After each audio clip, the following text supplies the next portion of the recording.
Zapraszamy na film z szefem resortu zdrowia w aktualnej administracji waszyngtońskiej.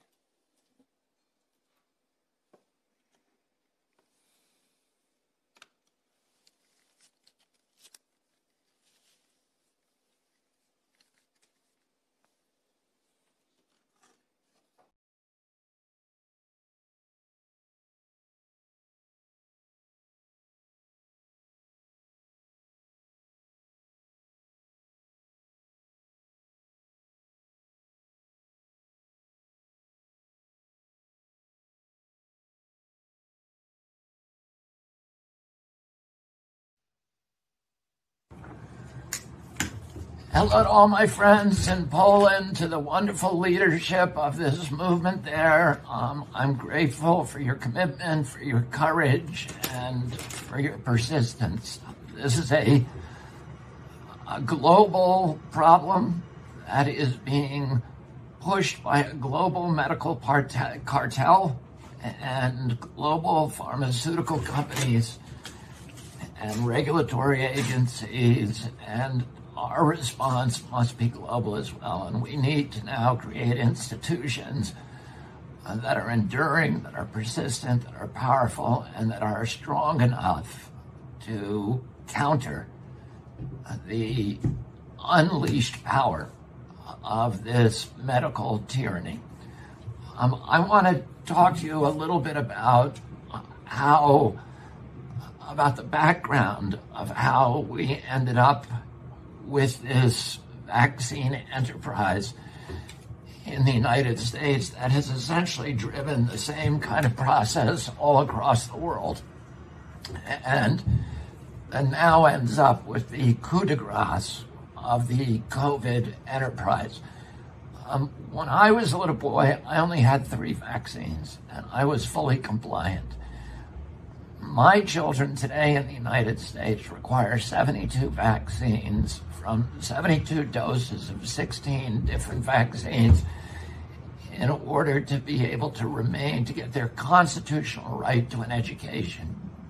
And the big change in our country occurred in 1989, and I'm going to come back to that in a second. I was born in 1954.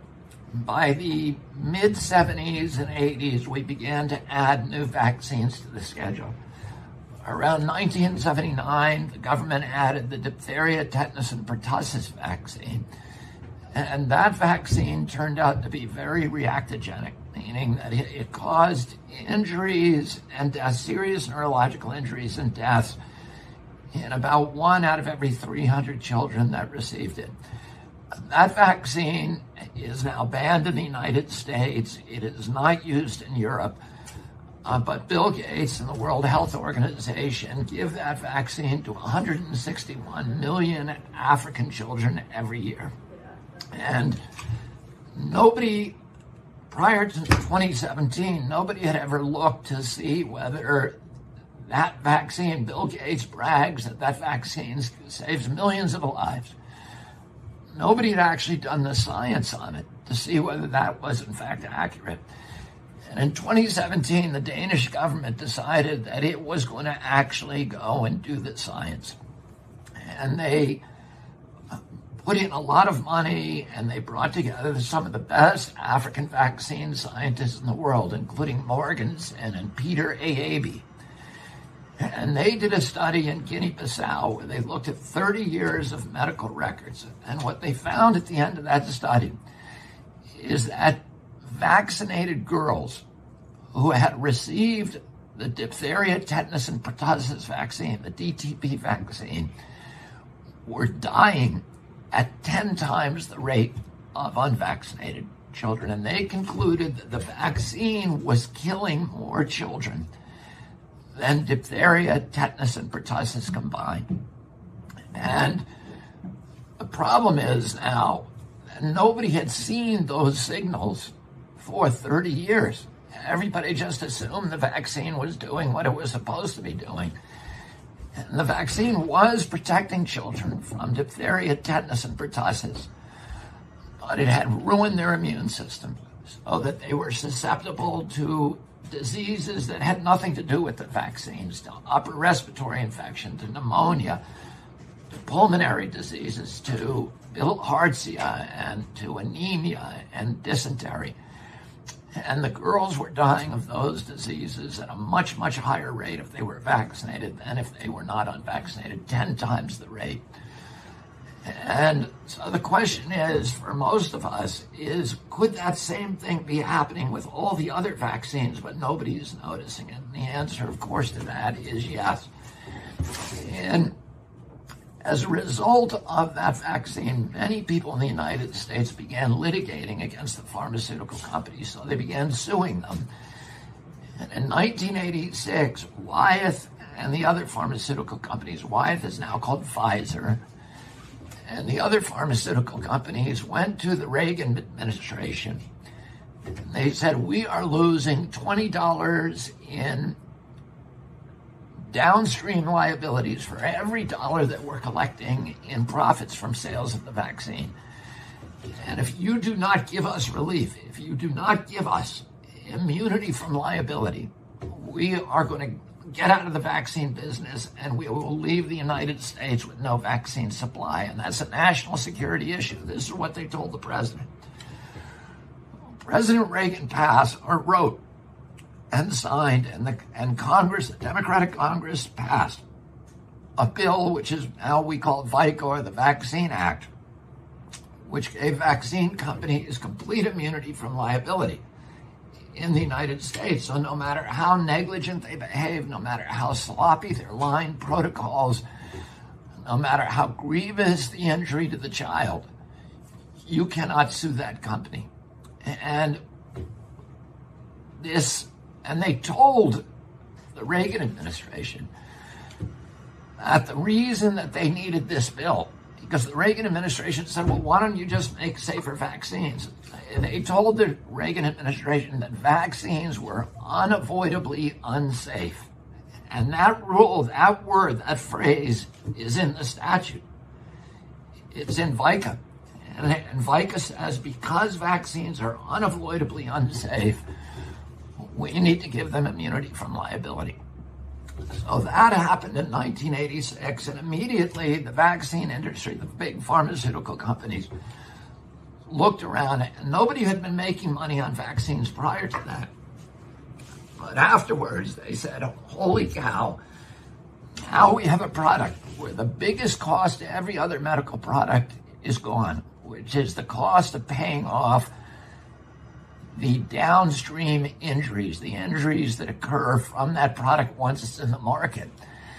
And so vaccines suddenly became enormously profitable. Vaccines have another exemption that not too many people know about, which is that they are exempt also not only from paying damages, they're also exempt from testing, from safety testing. It's the only medical product that does not need to be safety tested.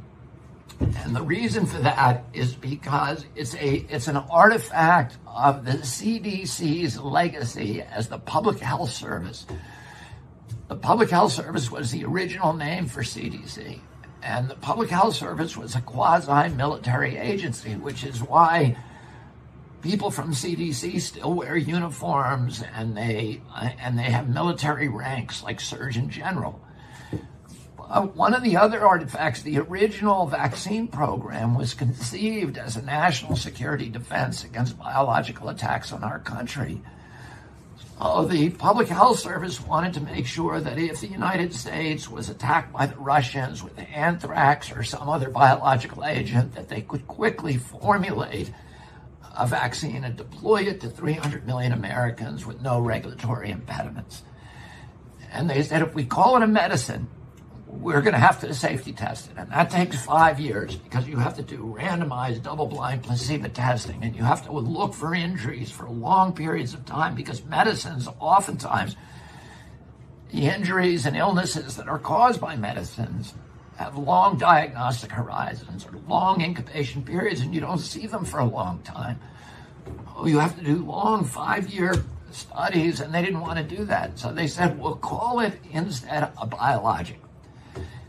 And we will make biologics exempt from safety testing. And because of that, today, not one of those 72 vaccines that are now mandated for American children and are used in Poland and all over the world has ever been tested in pre-licensing safety trials against an inert placebo. And what that means is nobody knows what the true risk profile is for any of these products. And that means that nobody can tell you with a scientific certainty whether that vaccine is going to cause more injury and death in the public than it's going to avert. But there was a gold rush on CDC to add new vaccines to this schedule, and they quickly began adding lots of vaccines, many of them that had aluminum in them, many of them that had mercury, and other ingredients that had never been safety tested. And the big changing point was 1989. And you saw an explosion of new vaccines, but you also saw an explosion of chronic disease. By chronic disease, I mean really three categories of disease, beginning with SIDS, which is sudden infant death syndrome, which we didn't see before vaccination. It didn't even have a name. In the mid-'80s, they had to add it to the PDR and to the mortality and morbidity data from CDC, and they had to give it a name. They called it sudden infant death syndrome or crib death. But people before that, before vaccines, nobody had heard of a little baby who simply was perfectly healthy and died in the crib. That was the first signal that they saw. Then they started seeing other signals, and they're from three principal categories of diseases. The first is neurodevelopmental disorders. So this would be ADD, ADHD, speech delay, language delay, tics, sleep disorders, Tourette syndrome, narcolepsy, Guillain-Barré syndrome, and ASD, and autism. The autism rates in our country, which has the most aggressive vaccine schedule, went from 1 in every 10,000 children in my generation to 1 in every 34 children in my children's generation. And Congress said to EPA, the Environmental Protection Agency, tell us what year that the changeover happened when autism exploded, and EPA came back after doing a study and said 1989. Well, that's the same year that the vaccine schedule exploded. So we saw the neurodevelopmental disorders. We also saw an explosion of allergic diseases. And we know allergic diseases are caused by vaccines, and particularly by the aluminum in vaccines. Prior to 1989, it was almost impossible to find somebody who had a peanut allergy or a food allergy. And I had 11 brothers and sisters. I had 70 first cousins, and none of them have food allergies. But my children, I have 7 children, they all have allergies. And you see them now, allergies are ubiquitous, and particularly the food allergies, or peanut allergies are ubiquitous. And it's not a surprise because they put the aluminum into vaccines as an adjuvant to heighten the immune response of the vaccine. So that your body, they put something very, very toxic, which is called an adjuvant, to get your body to give an exaggerated immune response to the vaccine adjuvant. In other words, to provoke an allergic response to that adjuvant. But the problem is that the aluminum will provoke an allergic response to anything that's in the ambient environment at that time. So if there's a peanut oil excipient in the vaccine, you now could have a lifetime allergy to peanuts. If there is a Timothy weed outbreak in the air, because you get the vaccine in the springtime, you now could have a lifetime allergy to Timothy weeds, and that's why vaccinated children have 30 times the rate of allergic rhinitis as unvaccinated children.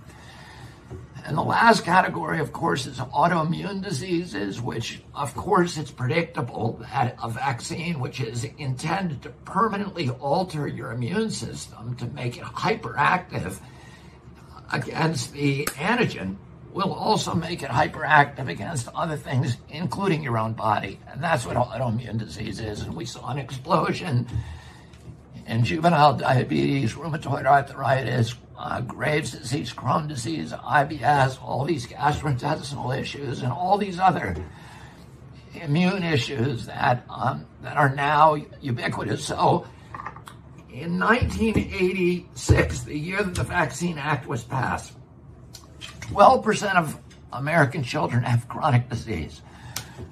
By 2006, 54% of children. And instead of making children healthier, the vaccine schedule had given us the sickest generation in the history of our country.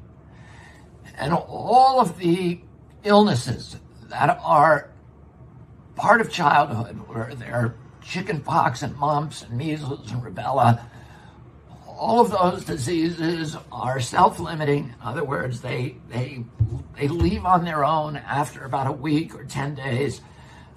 They are generally mild rashes, and they are all treatable. But all of the chronic diseases that are caused by vaccines, they're lifetime diseases, and none of them are curable. And if you look, there are now about 400 illnesses that have become epidemic since 1989, since we passed the vaccine schedule. And every one of those illnesses is listed on the manufacturer's inserts for those 72 vaccines as a side effect of vaccination. So that brings us today to the COVID vaccines. And by the way, the vaccine industry, when I was a little boy, was worth about $100 million. Today, it's worth $60 billion. But the real money comes not from the vaccines, but from selling all of the treatments for allergies, for ADD and ADHD, the Adderall, the Ritalin, the Concerta, the anti-seizure medication, the EpiPens, the anti-allergy medication, and the treatments for juvenile diabetes, for rheumatoid arthritis, and all these other injuries. That market is now worth about $500 billion, about $500 billion a year. So these companies are not only making money on the vaccines, but they're making the big cash on the injuries that are caused by these vaccines. And that's why we really need to be careful when it comes to the COVID vaccine. We have to understand we've given these companies immunity from liability. They have zero incentive to make these vaccines safe. Not only that, but the government and our taxpayers are paying for the vaccines to make. So the companies themselves have no skin in the game. They're not even putting investment in many cases in these. We're putting the investment. We take all the downside risk. They take all the upside benefit. And if their vaccine kills a lot of people or if it causes permanent damage, what do they care? They're going to make their money anyway. And they don't have to take any risk in bringing that product to market. Well, they have no incentive to make these vaccines safe. And let's remember, these companies are not nice people. These companies are every one of the 4 companies that makes all 72 of Americans' vaccine, Merck, Sanofi, Pfizer, and GlaxoSmithKline, they are all serial criminals, felons. In the last 10 years, those 4 companies have paid $35 billion in the United States for criminal penalties and civil damages, for lying to regulators, for falsifying science, for defrauding the public and physicians, for blackmailing and bribing physicians, and for doing all kinds of other criminal activity. And they keep doing it again and again and again. It's part of their business model. These are the companies that gave us the opioid epidemic in our country, which is now killing 56 million American children every year. And they knew it was going to do that. They did it anyway. They have made all of this money, in fact, killing people. Vioxx, which was Merck's blockbuster drug in 2006, ended up killing between 120,000 and 500,000 Americans. from heart attacks. It was a drug that they marketed. Merck marketed it as a headache drug, knowing it was going to kill people from heart attacks. They knew that from the clinical trial, but they didn't tell anybody. Most of the people who took that drug and died would have, if they knew that there was a chance, a risk that they were going to get a heart attack, they probably would have taken an aspirin instead for their headache. But Merck didn't give them the opportunity to make that choice. Merck made them take it anyway by lying to them. It didn't give them informed consent. And that's what's going to happen with these COVID vaccines. They say they're not going to mandate them, but they are going to mandate them. They may not have a hard mandate that says we're going to kick down your door and come in and give it to you whether you like it or not. They're going to have all the soft mandates they need. And by that, I mean you're not going to be able to get on an airplane. You're not going to be able to go to a ball game. You're not going to be able to go to a bar. You're not going to be able to get your child educated unless you comply, unless you obey. And the companies have zero liability, and the regulators are not doing what they're supposed to do to assure the safety of these products.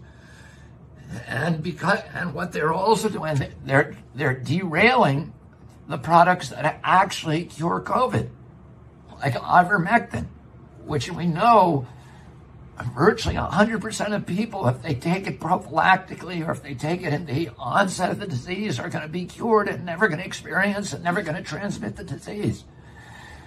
The regulatory agencies don't want you to know about that because they are in league with the pharmaceutical companies, and they want to put us in a single funnel that will lead us directly toward vaccination. And if you've ever been to it, I know there's a lot of slaughterhouses in Poland, and you make the best kielbasa in the world. But if you see, a lot of that is local, but if you see an American slaughterhouse, they have a big corral where all the cows are, and they direct those cows down what they call a chute. And the chute gets narrow and narrower until they end up in the slaughterhouse. And that's what they're doing to us with the vaccines. They are going to direct us. They're going to make the exit smaller and smaller and smaller until all of us have to go in there. And what I'd say to you is we cannot afford to be cattle. We cannot afford to be sheep. We need to do critical thinking, and we need to stand up. We need to do democracy. And part of democracy, part of being a good citizen in a democracy, is saying no to your government when it's wrong and standing up and talking about it even when there's a price to pay. And to all my friends in Poland and to all my friends in Europe, I urge you, let's stand shoulder to shoulder, and I will be with you there on the barricades. And we need to keep our boots on and go down with our boots on if we have to, because we don't want to get into that line in the slaughterhouse and die like sheep. Let's stand up and fight. Thank you.